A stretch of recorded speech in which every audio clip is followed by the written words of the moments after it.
Hey guys, Prowl 1701 here, and today I'm looking at part 1 of Doom Coalition, which is an 8th Doctor Big Finish audio set, which was sent to me recently by Robert. Robert has sent a couple things in the past, which I very much appreciate.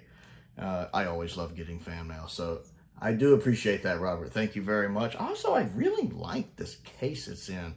The quality of material, I didn't really comment on this in the unboxing. This is really nice. This looks really nice. It sits on the shelf really nice. Oh, I got to admit, I like it. Ease that back in there.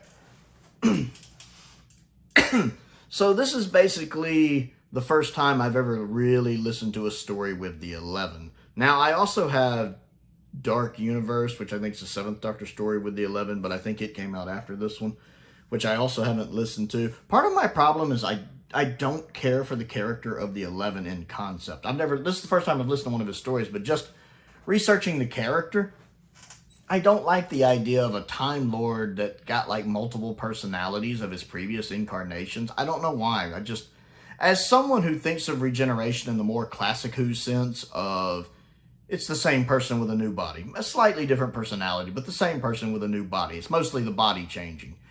You know, this feels more like modern Who, where, you know, and a new man goes sauntering away and I'm dead. And I hate that modern Doctor Who doesn't seem to understand regeneration. Like it's a new person almost, and I don't like that. And so I have problems with this. Don't get me wrong, I like Guardians of the Edge just because it gives me an excuse to see my classic Doctors.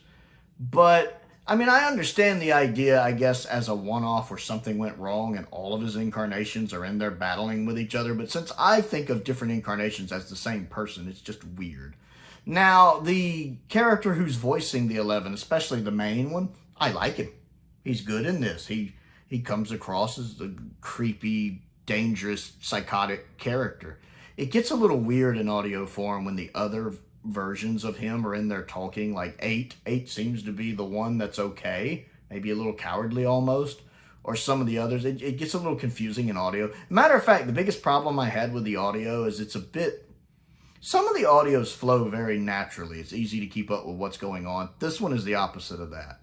It is a chaotic mess for me to keep up with what is happening. And sometimes who's talking, like one of the women will be talking and I'm over there going, okay, which one is this? They all sound alike. I have a huge problem with the female character. But some of the male characters besides McGann and the 11, I'm like, okay, which one of them is talking now? First off, I'm not really familiar with Liv, the character Liv. That I think's his companion in this. I don't remember her. I'm not really familiar with her. There was one little funny bit in there when one of the councilwomen, it's not Councilman Flavia, but she has a name that starts with F. She requests the mind probe. She's like, and get the mind probe. And I'm over here in my head going, not the mind probe! And that did give me a nice chuckle. I also like the very beginning of the story, which is kind of a prologue when the 11 has first been captured and he's being put away, and it actually is the 7th Doctor there talking to him. You actually have a little cameo from McCoy at the beginning, and it's 7 who's like basically going, hey, I caught you. And then, of course, after that, it picks up with 8. And McGann is great. I enjoy McGann in this. He's got some good lines, some good dialogue.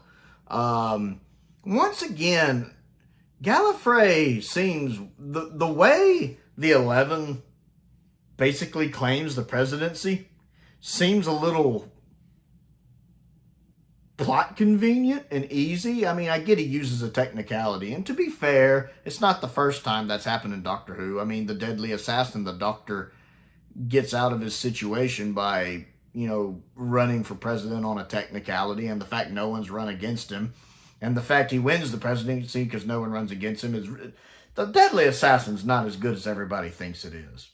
It's an enjoyable story, but it's not top-tier Doctor Who. There's a lot wrong with it that if people actually took the time to take off their rose-tinted glasses, they can see Deadly Assassin has some problems. I still like Deadly Assassin. I'd like it for the Castellan in it, if nothing else alone. I love Castellan Spaniel. I like him.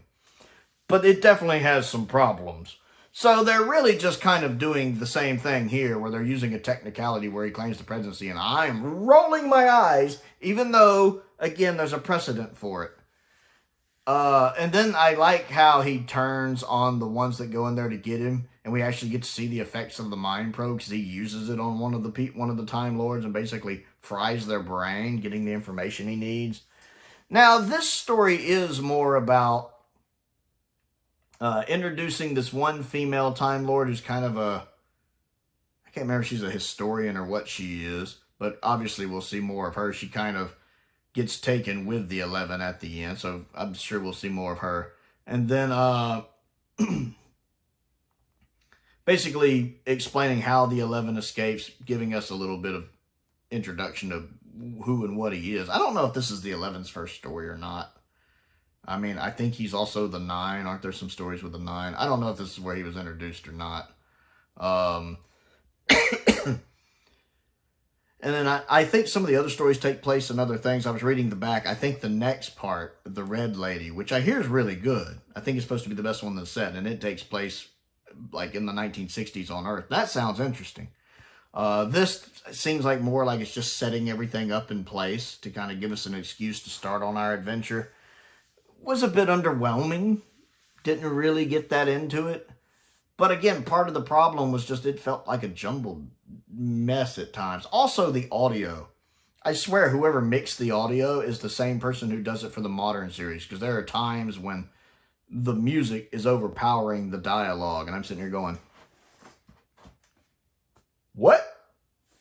There was a couple times where I had to rewind and listen again. Of course, it's also easy to get distracted during this one. A lot of times I just don't get as into stories that are happening on Gallifrey. Gallifrey has this problem, especially in this story, that the original Star Trek series had, where why is it so easy for all of these people to take over the Enterprise? You have this ship with 430 people on it, but yet these 5 or 6 stragglers they've taken aboard the Enterprise get into the engine room, and suddenly they've taken over the whole ship. That happens way too much in the original Star Trek.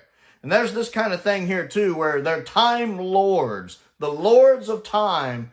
But boy, they seem baffled when something happens in their citadel a lot.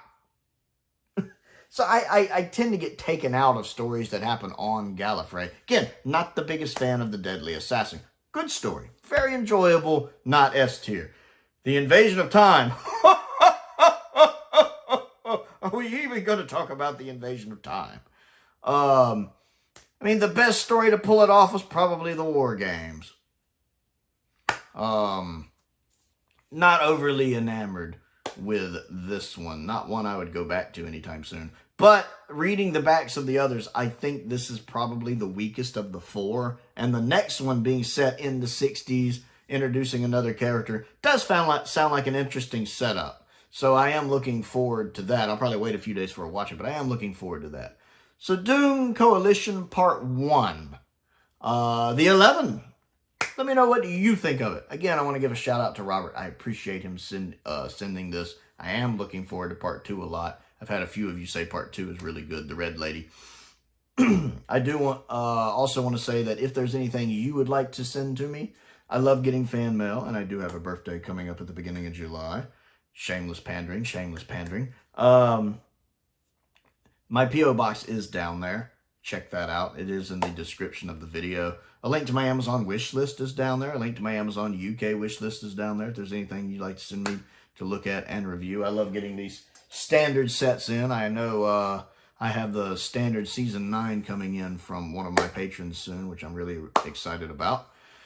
I also want to give a shout out to my top tier patrons.